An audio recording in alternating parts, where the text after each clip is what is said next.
Round Valley Reservoir in Clinton Township, New Jersey, was created in the 1960s to address water shortages, flooding a valley once home to generations of farmers and Native Americans. Now a scenic recreation area offering camping, fishing, and boating, it's also infamous for its dark reputation as the Bermuda Triangle of New Jersey. Since 1971, over 26 people have drowned in its deep, cold waters, with 6 victims never being recovered. Sudden storms, small boats, and hypothermia contribute to the danger, while submerged trees and murky depths hinder rescue efforts. Despite extensive searches, including submarines, cadaver dogs, and sonar cameras, many mysteries remain unsolved. Legends of an underwater ghost town persist, but locals say the real threat lies in the underestimating of nature. Still, the reservoir's beauty and record-breaking trout continue to draw visitors who are urged to prepare wisely.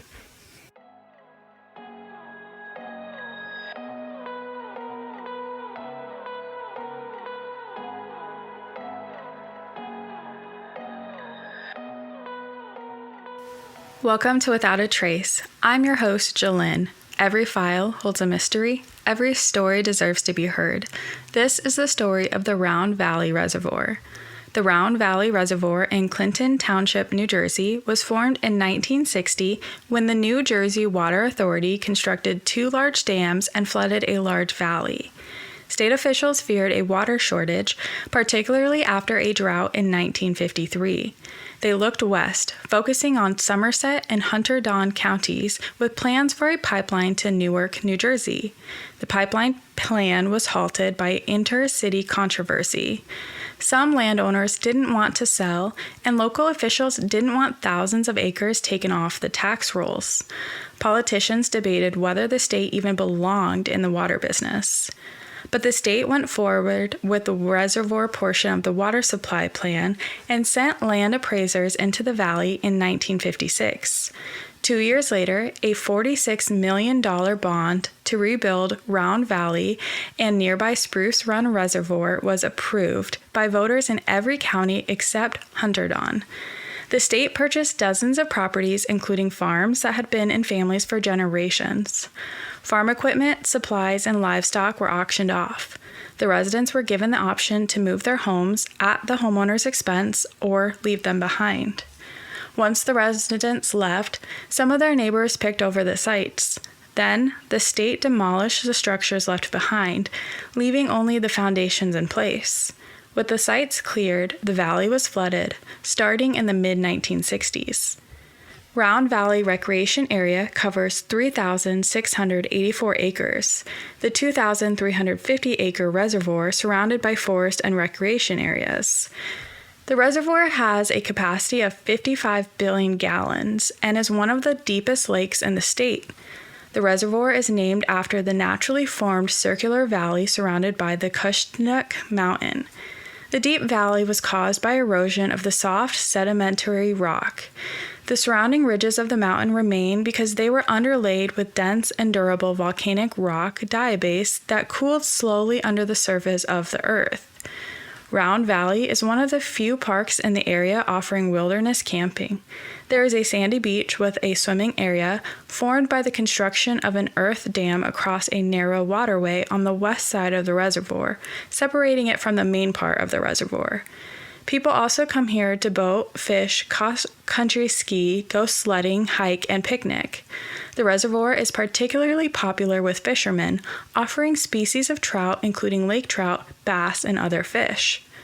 Though the beautiful reservoir boasts some danger. The reservoir has been called the Bermuda Triangle of New Jersey and is also known as one of the world's most cursed lakes, as over 26 people have drowned there since the reservoir opened in 1971. Many bodies remained missing for years after their disappearance. In 1989, 2 novice divers discovered a skeleton in about 50 feet of water. A few shreds of clothing were clinging to the bones, and the body still wore a pair of green rubber boots. The remains were identified as a 26-year-old fisherman from Fords, New Jersey, who had drowned 13 years earlier. The body of a friend who drowned in the same accident had surfaced 11 months after the accident happened. However, not all that are missing are found. 6 of them have never been found.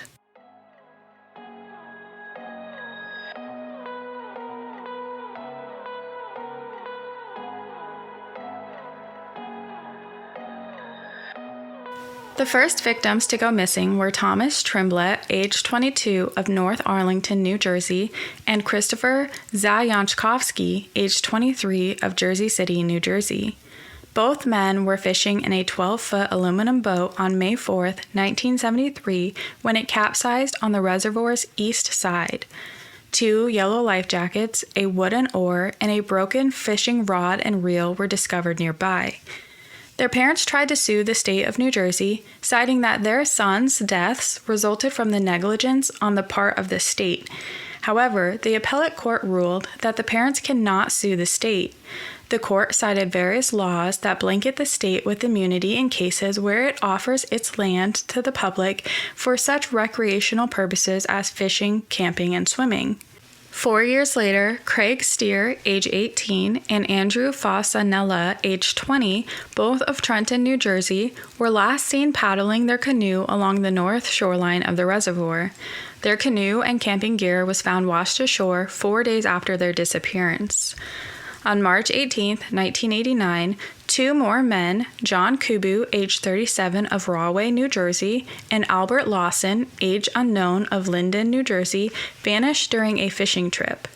Their 13-foot aluminum boat and various personal items were found later on the shoreline.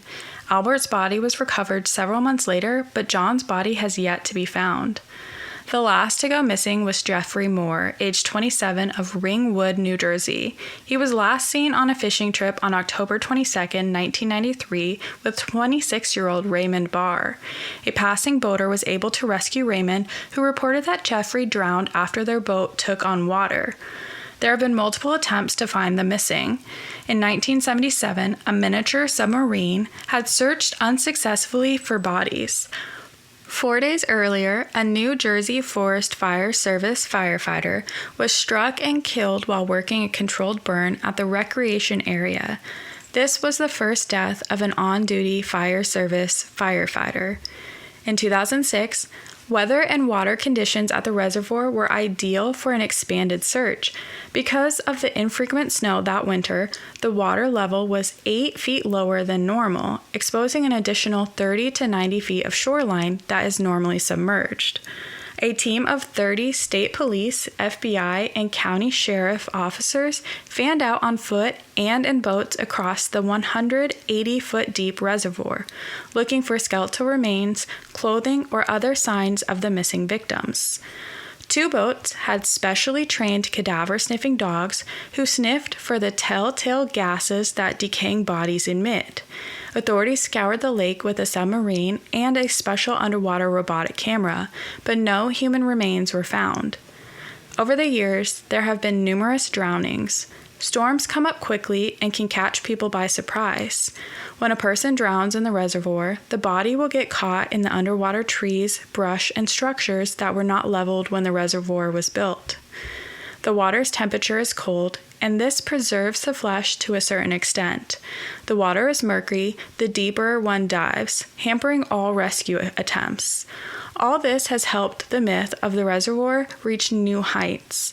But local fishermen believe there is really no mystery. The answer is quite simple. They say with the proper preparation, the danger can be greatly minimized. A common thread in many of the deaths is that the victims were in too small of a boat.